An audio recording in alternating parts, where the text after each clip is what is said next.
Welcome to Beat the Reset. My name is Tim and I am the guy in the hat. And today I'm discussing the topic, will the commercial banks close? Has it ever happened before? Is it likely to happen? And I'm going to take you on a brief history journey right back to March the 6th, 1933, on the day, the very last time in the Western world that the entire commercial banking system was shut down under Proclamation. But before I get to that date, I want to give you just a little bit of a background.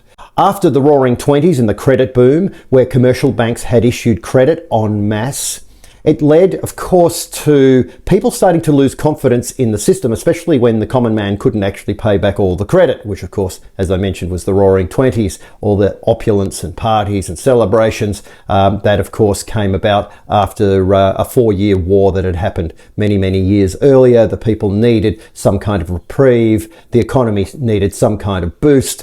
However, all this led to was a loss in confidence in the commercial banking sector. And what we saw was, under the reign of Herbert Hoover from 1929 to 1932, Wall Street, the United States Stock Exchange, gradually lost its value. And over time, over that 3 years, 10% was left. By the time the stock market reached the bottom, there was 10% of its original value left. So, of course, this led to a total loss of confidence. And as I mentioned, that was under the reign of Herbert Hoover. But fortunately, his reign ended at the end of 1932, early 1933. And on March the 4th, a new president was inaugurated in the United States. And the new president would be Franklin Roosevelt, also known as FDR. Now, Franklin Roosevelt, of course, was in a wheelchair for the better part of his presidential reign. And also, he was the longest serving president in United States history. In fact, he's the only president ever to serve 3 terms. You heard that correctly. 3 terms he served, not the normal 2 terms. In fact, many presidents up to that time had only ever served 1 term.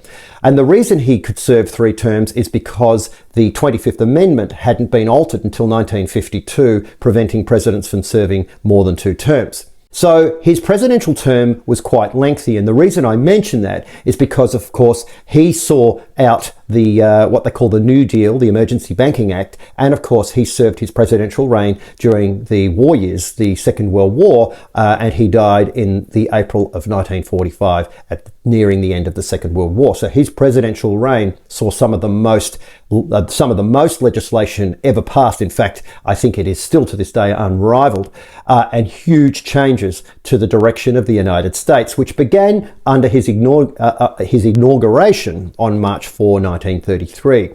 By March 6, 1933, 2 days after his inauguration, he shut it down. What did he shut down? He shut down the entire banking system in the United States under, of course, an agreement that was done with the Federal Reserve banks. He shut it down because, of course, people were running on the banks. Something commercial banks never want to happen is a run on the banks. That is where the common man loses faith, loses confidence. Remember, we're dealing with fiat currencies. Now, from 1900 to 1933, the United States was actually on a gold standard. The only true gold standard that the United States has ever known in its entire history was between the years 1900, after the Gold Standard Act of 1900 was passed, and 1933. However, that all ended it actually ended on April the 5th, when the gold confiscation began under Executive Order 6102. But let's just talk about the closure of the banks a month or so earlier. So what happened was, after 8,000 bank collapses between 1929 and 1932, it was very obvious that there was no confidence left in the system. The stock market had 10% of its original value, and FDR, Franklin D. Roosevelt, shut it all down, and he told the people the banks would be closed for just 3 days. Did that happen? No, it didn't. In fact, the banks were closed from March 6 to March 15, around about 9 days or so. Now, the problem was that the banks closed because, and it was under an executive order, actually it was under a proclamation, I should say, a Proclamation 2039, that it was all shut down. However, the problem with closing banks down, because there's a run on them, is you can't reopen them again. It's very, very difficult, because the reason you close them is the same reason why you can't actually reopen them. You couldn't just open up the banks and go, okay, it's trading as usual. So while the banks were closed, They initiated, that is the central bank system together with the US Treasury, initiated something called the Emergency Banking Act, which came to be known in its entirety as something called the New Deal.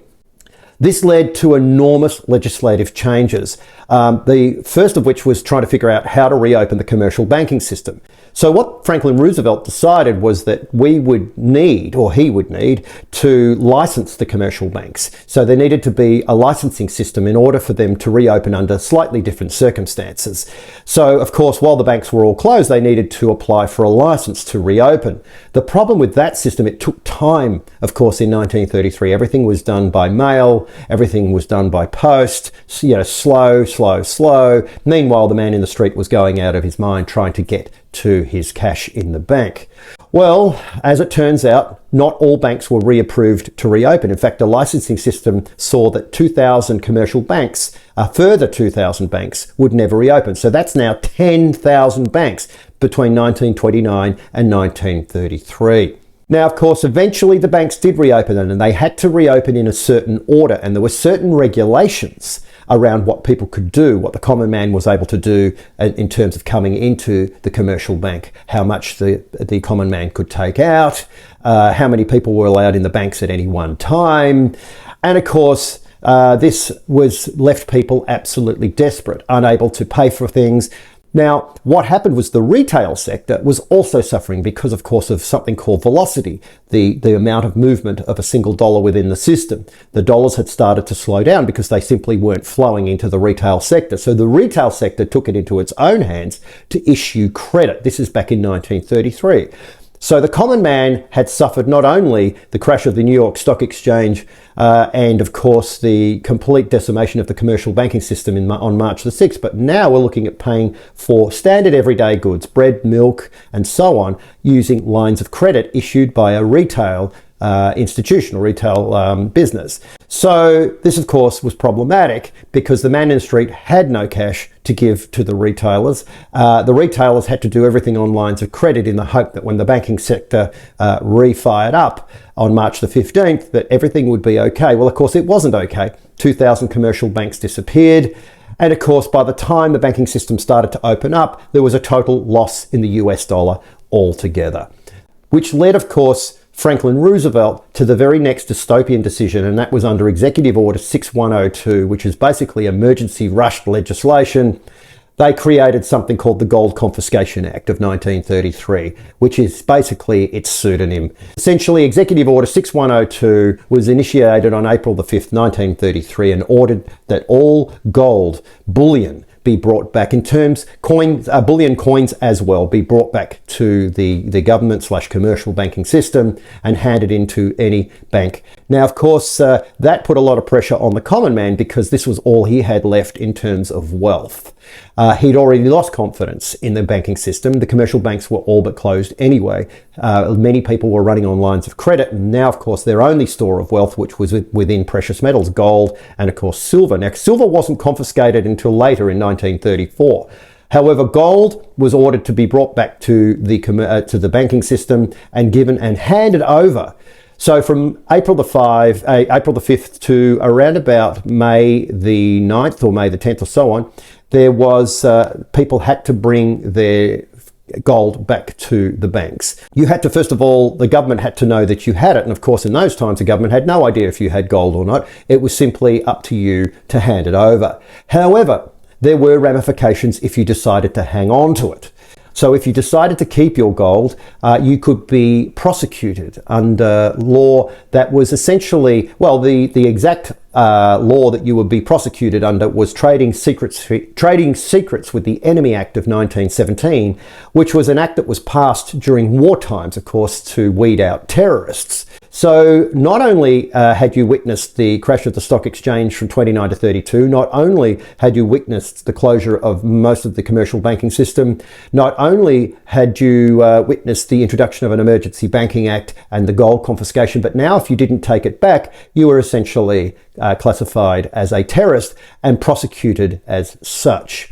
And this is the way it went. So people were coming back in droves and handing in their gold. There were many people, of course, that didn't do that, and the government had absolutely no way of knowing if you had it or you hadn't. So in my opinion, it would have been far better off hanging on to it because it was a physical asset within your possession. Why on earth would you hand it over to a government? But the final blow, really, apart from the Glass-Steagall Act of 1933, which is the Banking Act of 1933, I'll get to the final blow in a second. Under the Banking Act of 1933, the Federal Deposit Insurance Corporation was actually incepted, and also so too was the Securities Exchange Commission, which was designed to oversee, of course, any future stock market failures. Well, of course, that all came in under the Banking Act of 1933, also known as the Glass-Steagall Act. That's the surnames of the two gentlemen that essentially signed off on it, and or introduced it, I should say. But come January the 30th, 1934, was the introduction of one of the most dystopian alterations to any act, was the Gold Reserve Act of 1934, which, of course, once people had brought their gold back to the commercial banking system, now that largely most of it had come back and the cut-off date had passed, new legislation was passed, and of course it made it illegal for the common man to even own gold. So now, not only had they once again lost confidence in the stock market, they'd lost confidence in the fiat currency, they'd handed back their gold. Now, of course, it was illegal to even trade it. You could own up to 5 ounces, but unfortunately you couldn't trade it. So what was the point? So, of course, but the final blow really was on January 30th, 1934. When Franklin Roosevelt was given presidential powers, essentially to alter the price or alter the value of the US dollar against gold. Now, the value back in 1934, prior to that, was $20.67 an ounce. So the common man had, once his gold had been confiscated, was remunerated by the government per ounce of $20.67. However, once all the gold was back in the coffers and the government was fairly confident that a portion of it had been brought back under the Gold Reserve Act of 1934 on January 30th, Franklin Roosevelt, of course, made a new proclamation or a new order, essentially declaring that the new price of gold was now $35 an ounce next to the US dollar. So he moved it, he indexed it from $20.67 an ounce to $35 an ounce. And of course, it had been at $20.67 an ounce for just over 100 years. So it hadn't moved for 100 years. So it was very, very stable. And of course, don't forget that the United States had been on a gold standard from 1900 to 1933. But now, of course, the people were in the jaws of the belly of the beast. They had completely lost just about everything, including their monetary commodity assets, such as gold and silver. And of course, what that meant was the US dollar was debased by 59%. In other words, it lost 59% of its value overnight, just under a single command from Franklin Roosevelt. And of course, this was all very dystopian. Silver, of course, was confiscated shortly after that under Executive Order 6814. However, it was only silver bullion that was confiscated. Silver coins were allowed to be traded still amongst the common man. So that was some good news, and they could be traded right up until 1968. So bullion had to be brought back. Now, this is the reason I share this story with you is, do I think that commercial banks will close? Yes, I do. Do I think currency debasement could happen again? Yes, I do. It happened a further 2 times after 1934. It happened in 1971, in the December of 1971, after the United States went off the gold standard. And it also happened again on February the 12th, 1973. So yes, I see debasement coming. I see the complete closure, the total closure of the commercial banking system, because we're going into a central banking system. And of course, we need to get rid of our physical fiat currency. Once again, it has to go. It is done. It is dusted. The US dollar has no value, no intrinsic value. Yes, it has comparative value, but that's it. In other words, what it compares to, how it compares to other currencies, fiat currencies. But in what it can buy you, it can't buy you anything. This system is over. It is done. People are losing confidence on a scale like we have never seen before. And it will lead to the complete closure of the commercial banking system as we move into our central bank world of digital currency. So there you go. I hope that's given you a bit of an education on the closure of the banks. That's it for me, from the guy in the hat. Remember, as I always say, make good choices.